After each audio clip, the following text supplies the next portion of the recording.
آج میرے لیے بڑی خوشی کا دن ہے کہ حافظ نعیم صاحب نے تکلیف فرمائی، ہماری میں عزت بخشی۔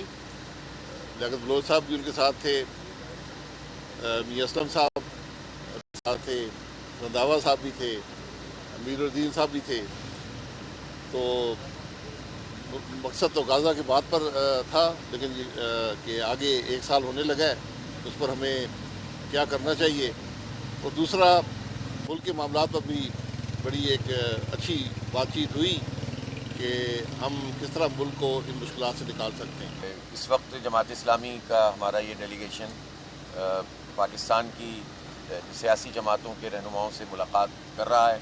1 سال ہونے کو آ گیا ہے جو غزہ کی صورتحال ہے اور اسرائیل کی دہشت گردی ہے اور دنیا کی بے حسی ہے، اور 43,000 لوگ شہید ہو چکے ہیں، جن میں 30,000 سے زائد عورتیں اور بچے ہیں، اور یہ جنگ اب پھیل رہی ہے، لبنان میں چلی گئی ہے، یمن میں، اور اب ایران۔ تو کچھ نہیں پتہ حالات کہاں جائیں اور پوری دنیا اس جنگ کی لپیٹ میں آ جائے۔ اسی طرح سے عالمی جنگیں شروع ہوتی ہیں، اور اس سے ظاہر ہے کہ جو کچھ تباہی ہوگی اس کی ذمہ داری کس پر ہوگی؟ اس کی ذمہ داری ان عالمی طاقتوں پر ہوگی جن کے ناک کے نیچے سب کچھ ہو رہا ہے، بلکہ ان کے تعاون کے ساتھ یہ زائنزم جو اسرائیل کا ہے اور گریٹر اسرائیل کا جو ان کا خواب ہے، وہ اس کو پورا کرنے کے لیے جو چاہ رہے ہیں کر رہے ہیں۔ اسی طرح سے جو مسلم ممالک اور ان کا حکمران طبقہ ہے، ان کی بے حسی اور اپنا رول ادا نہ کرنا، اور اسرائیل کو ایک واضح میسج نہ دینا، جس کے نتیجے میں اسرائیل کو یہ طاقت مل رہی ہے کہ وہ نہتے لوگوں کو مار رہا ہے۔ اسرائیل تو اپنی جنگ پچھلے سال ہار گیا تھا، وہ تو بدلہ لے رہا ہے ہمارے بچوں سے، ہماری عورتوں سے، ہمارے بزرگوں سے، اور کیمپوں پہ حملہ کر رہا ہے، نہتے لوگوں کو قتل کر رہا ہے، اور اس کو یہ طاقت بھی عالمی طاقتوں کی خاموشی اور حمایت اور مسلم طاقتوں کی بھی بے حسی اور خاموشی کے نتیجے میں اسرائیل کی حمایت، اس کے نتیجے میں یہ حاصل ہو رہی ہے۔ تو اس میں کیا کریں؟ اس میں ظاہر سی بات ہے کہ ہم تماشا نہیں دیکھ سکتے، ہمیں اپنے حصے کا کام کرنا چاہیے۔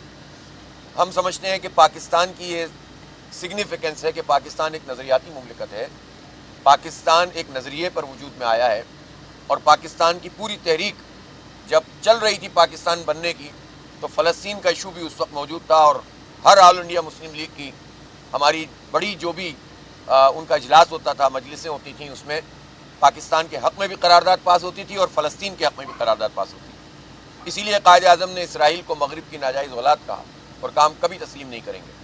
بات یہ ہے کہ اس ساری صورتحال میں ہمیں اپنے فلسطینی بھائیوں کے ساتھ کھڑا ہونا چاہیے۔ ان سے ہمارا دین کا رشتہ بھی ہے، ایمان کا رشتہ ہے، انسانیت کا رشتہ ہے، اور ان مظلوموں کے لیے کم از کم پاکستان کے سب لوگ اٹھ کر کھڑے ہوں۔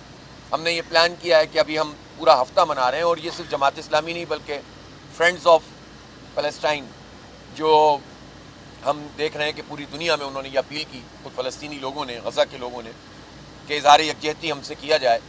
تو ہم نے پھر یہ اس کو آرگنائز کیا ہے کہ مختلف جلسے اور ملین مارچ بھی ہو رہے ہیں۔ 6 تاریخ کو انشاءاللہ کراچی میں ملین مارچ ہوگا، 4 تاریخ کو فیصل آباد میں جلسہ ہے، چترال سے میں کل آیا ہوں، اور 7 تاریخ کو یہاں اسلام آباد میں بھی بڑا ملین مارچ ہوگا۔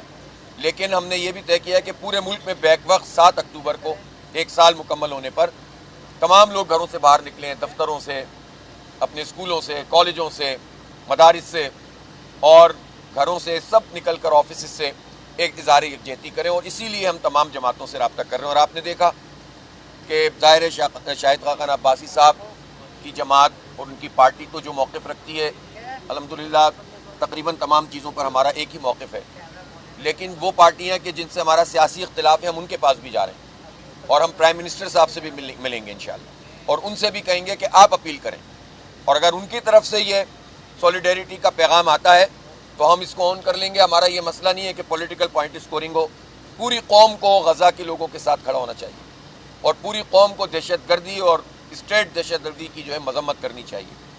تو اس سے ہم شاید کوئی اپنا فرض ادا کر سکیں اور کوئی کردار ادا کر سکیں۔ اسی سلسلے میں ہم شاہد خاقان عباسی صاحب کے پاس حاضر ہوئے تھے، انہوں نے بڑی شفقت فرمائی۔ یہ سینئر پولیٹیشین ہیں، یہ ہمارے ایکس پرائم منسٹر بھی ہیں، ان کا بڑا کنٹریبیوشن ہے، ان کے والد صاحب کا، ان کا، اور ابھی بھی ظاہر ہے کہ یہ اپنا کردار ادا کر رہے ہیں۔ ہمیں خوشی ہے کہ انہوں نے اس پورے عمل کی حمایت بھی کی ہے، اور ساتھ ساتھ پھر ظاہر ہے جب گفتگو ہوئی ہے تو پاکستان کے حالات، آئینی حالات، عدالتوں کے رویے، حکمرانوں کا معاملہ، فارم 45-47 اور اسی طرح سے جو ہے وہ ملک میں جمہوریت کا مستقبل اور خاص طور پر نوجوان نسل کو امید دلانے کے حوالے سے ہم نے گفتگو کی ہے. تو ہماری بہت اچھی گفتگو ہوئی اور میں سمجھتا ہوں کہ آگے چل کر بھی یہ سلسلہ جاری رہے گا. میں شکر گزار ہوں شاہد خاقان عباسی صاحب کا کہ جنہوں نے یہ موقع فراہم کیا. بہت شکریہ. پہلے آپ تھوڑی سی بات تو کریں. جی میں کر لی ہوگی. نہیں بھائی صاحب جی کے حوالے سے سپریم کورٹ نے نظرثانی جو درخواستوں کو منظور کر دیا ہے، فلور کراسنگ پر ووٹ کاؤنٹ ہوگا، اس حوالے سے آپ کہتے ہیں؟ دیکھیے بڑی بدقسمتی ہے. یہ جب قانون بنا تھا تو مقصد یہ تھا کہ ہارس ٹریڈنگ اور فلور کراسنگ روکی جائے.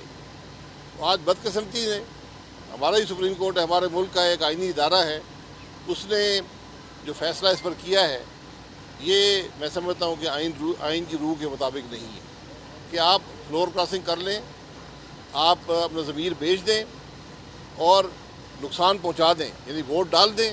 اس کے بعد جو کارروائی جماعت کرے گی تو اس کارروائی کا فائدہ کیا ہوگا؟ نقصان تو پہنچ گیا. جو مقصد تھا اس خرابی کو روکنے کا کہ ممبران جو ہیں وہ پارٹی لائن سے ہٹ کر ان معاملات پر ووٹ نہ دیں، وہ آج فوت ہو گیا. یہ بڑی بدقسمتی ہے. آپ پوچھ رہے تھے. ٹھیک ہے جناب، بہت شکریہ. بہت بہت شکریہ.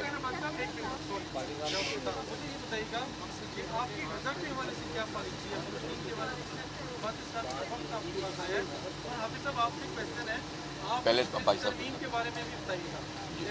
یہ غزہ کے بارے میں ہماری پالیسی وہی ہے جو ہر مسلمان کی ہے. اس میں کوئی دو رائے ہو نہیں سکتی کہ ہماری آنکھوں کے سامنے آج مسلمانوں کا قتل عام ہو رہا ہے.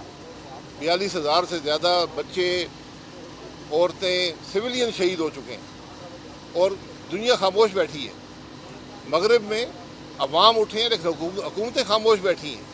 یہ سب سے بڑی بدنصیبی ہے اور ایسا واقعہ میں نہیں سمجھتا ہوں کہ موجودہ جو پچھلے 50 سال کی تاریخ ہے یہی بوسنیا میں بھی ہوا تھا. آج اس کا ایک ریپیٹ ہم دیکھ رہے ہیں غزہ کے اندر. تو آج مسلمان جو قومیں ہیں ان کو کم از کم اس پر ایک موقف رکھنا چاہیے، سختی کا موقف رکھنا چاہیے.